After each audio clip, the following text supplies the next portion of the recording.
Hello, I'm Brigantia Blackbird of the Blackbird Grimoire. Welcome to the daily forecast for Sunday, May 26, 2024. Good morning and happy Sundays to you.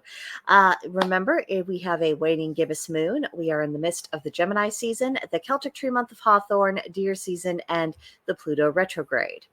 Now, the details of our astrology, we have the sun in Gemini, mutable air, representing communication. The moon is third quarter Capricorn, cardinal earth, representing ambition.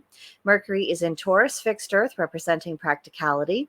Venus is in Gemini, mutable air, representing the spendthrift. Mars is in Aries, cardinal fire, representing initiative.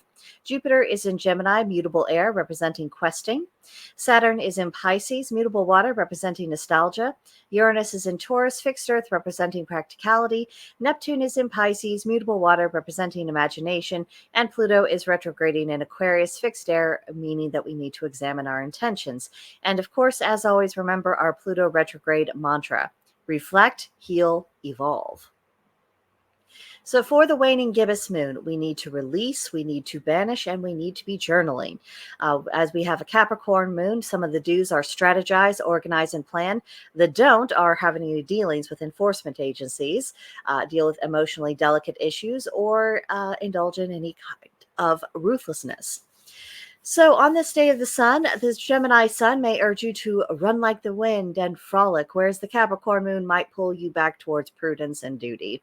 So it might be the best thing to attend to any chores first thing this morning. That way you've crossed off that to-do list, you've done what you had to do, and then your afternoon can be very free, spontaneous, and leisurely. Our tarot for the day is the Queen of Swords, and the keywords for it are sharp wisdom, creative purpose, and well-spoken. Now, the swords relate, of course, to the element of air, and the air, in addition to intellect, is also the realm of imagination. So this is the birthplace of a lot of thoughts, a lot of ideas, and just the creative process in general. It all starts bubbling around in there. So for the Queen of Swords to be coming up there, this might appear in the form of a female mentor, particularly one who might be an air sign or one who is much more intellectually driven. If you're familiar with the MBTI classifications, you would be looking for ones who are more on the intuitive and reason side. That is the kind of the Queen of Swords archetype that you would encounter if you're looking at that classification. And the idea of having creative purpose, you aren't just having ideas and getting dizzy by them because you could go in 50,000 different directions. It's about having vision. That's where the purpose really comes in, and then channeling all that creation towards the manifestation of that vision.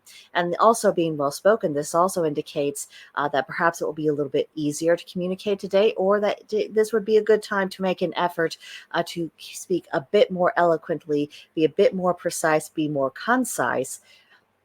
Because let's be honest, lots of the rambling that we do as a matter of course, and I'm guilty of this as well, isn't really needed. People tend to repeat themselves when they're not feeling confident. They don't express themselves just very straightforwardly, and they don't just get the job done when they're lacking in confidence, or they haven't really prepared what they're going to say, or they lack that vision and purpose. So focus is a nice corollary to this card. So make use of that as you will.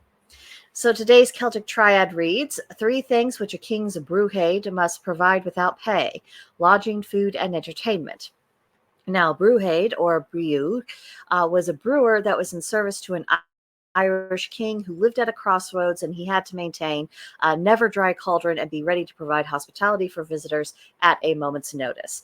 Shelter and food, they provide for physical needs, and then entertainment is a means to make someone feel welcome. So this really brings it back to how are we doing things today? In our today's world, are we actually prepared prepared to be hospitable? Not only as far as, is the household ready to be hospitable when the occasion calls for it, but are we mentally and emotionally prepared to be hospitable?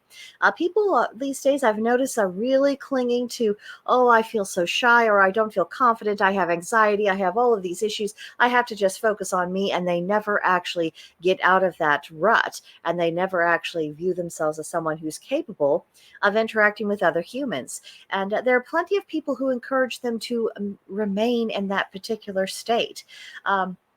Which, to begin with, I think we need to question the motivations of people who are encouraging others to go on in life that way, because that is so destructive, and it's keeping them ill. I mean, that's the thing that I really encourage people to look at ideas. Are they making people healthy, or are they keeping people ill? Because if it's keeping people ill, that, no matter how nicely it's packaged and dressed up, that is an idea that is meant to destroy someone, and it has maliciousness that is inherent to it, even if sometimes the people who encourage it aren't consciously aware of it, which also means that we need to be better thinkers in evaluating these things. Now, when it comes right down to it, and the only thing that we can really rely upon are the relationships that we cultivate with other people. And we've had severe disappointments of that in recent years. I think the events of 2020, the lockdowns, all of the restrictions, how people reacted to it, I think that gravely disappointed a lot of us in each other. And it created a great deal of distrust. And I'm not saying that there isn't good reason for that distrust, but I am saying that we shouldn't let the people who have revealed themselves to be utterly incompatible with us to be the driving force in our interactions with people that we are on a similar wavelength with, that we do have common values with, and that we do share a similar worldview. We need to cultivate the people that we can cultivate, while we do keep a wide berth of people who have proven themselves detrimental influences. Next, today's magical intention. It is all about goals. For this, I chose the color orange. The plant is the beech tree. The animal is the gazelle, and the crystal is orange calcite. We all have goals, one form or another, but for those of us who practice the craft, we can add a little bit of magical oomph, so that we have a little more energy and a little bit more intention to better achieve our goals. So if we're not making use of our skills, we should probably be asking ourselves why we're being lazy.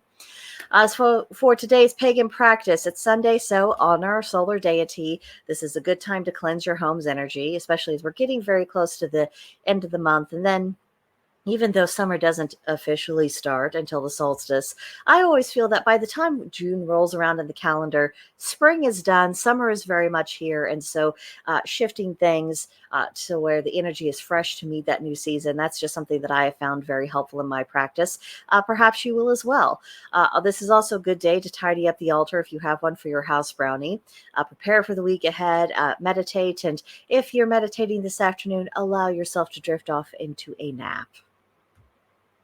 Then our journal prompt for today. What deities would you choose to invoke for a hand fasting ceremony, and why? So that gives you a little something to think about. And that's what I have for you today. Let me know what you think of all this in the comments below, or send me an email at brigantiablackbird@protonmail.com and share your thoughts with me there.